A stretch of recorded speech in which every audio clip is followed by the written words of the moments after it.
Hi, welcome. My name is Dale McCluskey. On this video, I want to take a couple minutes to talk about the use of collars. And again, I talk about the importance of using a collar versus a body harness. Again, talking about connection, talking about the role of influence by way of, again, changing perceptions of dogs. So you really want to make sure that you're connecting the right way versus, again, giving a dog an ability to be able to pull and move forward by way of, again, how you're interacting. Now, again, we're getting this whole thing about the collar itself, okay? And again, talk about using two different collars on the dog.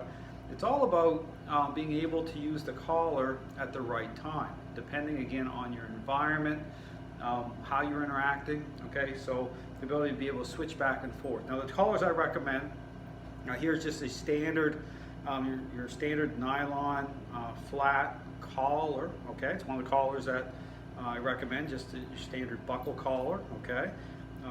Again, this is one of the collars that I recommend. And the other collar I recommend is what's referred to as a choke chain. Now, here's the thing, it's not about choking dogs, okay? That's one of the kind of, images that people have by way of what's called balanced dog training. Again, kind of waiting, and again, this is the whole thing about waiting too long, okay? In terms of, of influence coming online. So again, when I talk about the system of training being dialed in, okay, that's one of the big themes in terms of understanding that you're dealing with a relationship problem. So therefore, you want to be proactive, okay? So you're ahead of the curve of the dog's state of mind, which is going to make the dog more agreeable, okay, because you dial in, so it's going to make more sense to the dog versus waiting, okay, till the dog is already fixating at a high level, control is manifesting, and then therefore you're going to be in more conflict with your dog. You're going to trigger a higher level of challenge because you're being reactionary, okay? You're not dialed in the same way. So understand that being dialed in makes all the difference in the world, okay? Because again, it's all about understanding how to interact, okay, in such a way that's going to advocate change. So again, going back to the use of collars, this is why, again, I'll use both collars. I'll use both the your standard collar, but also the pressure collar, choke chain, have both these on the dog at the same time.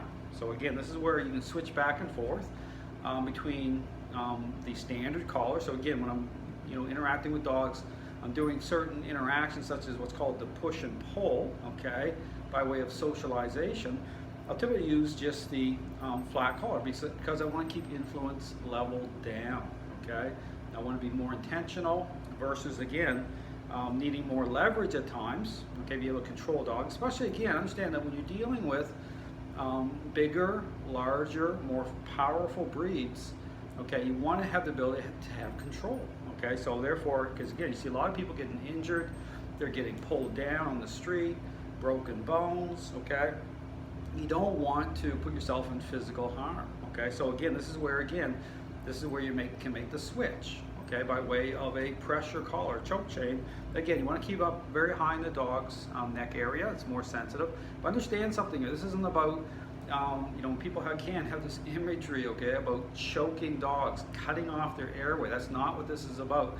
This is about selectively asserting influence, like a type of a nudge, but also through the method itself, is breaking it down so that you're not advancing, you're not getting into this type of a resistance type of situation, okay? So again, this is where what's called the one-step method comes online to really get a dog to relax. So understand there's ways to accommodate, there's ways to make certain adjustments, because again, whenever you see somebody using a tool a certain way, you have to question that to say, well, is that really line up with, again, in terms of making sense to the dog, versus, again, going the other way by way of, again, engaging in accommodation, negotiation, and bribery. Those are the three themes that get people in trouble, because what happens, understand this is about relationships. So what you'll have with dogs, what can happen is dogs will start to have a high level reaction to being brought under control and influence, and so the mind is pulling in really hard,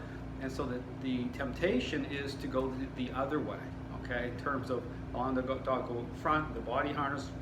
Understand that's not the fix, okay? Because the dog starts to pull you, and the walk's still going to bottom out because another dog comes out, and things are just going to unravel, and so you have to walk this back. So again, the choke chain, but again, I want to also make a point too. You're dealing with dogs, again, that where you're going from when the dog is in full control, okay, of the relationship, with you starting to come online and fade in, gaining control.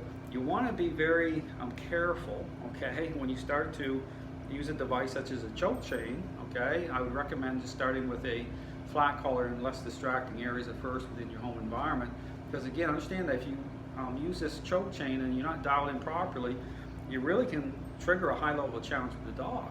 The dog's going to go into a high stress level, so I recommend just getting the dog, having this collar on the dog, so the dog gets used to it, having it on them, and then just slowly switch over again as it makes sense to the dog as you start to engage. But again, this is where, again, very helpful, okay, if you have questions, to contact me, and I'll be more than happy to help you in person, even through distance, in terms of just the consult option, where I will talk to you, I can help you in real time, and again, with making these things make sense, be able to talk through it. So again, I encourage you to contact me anytime. I'm more than happy to help you out. Thanks for watching.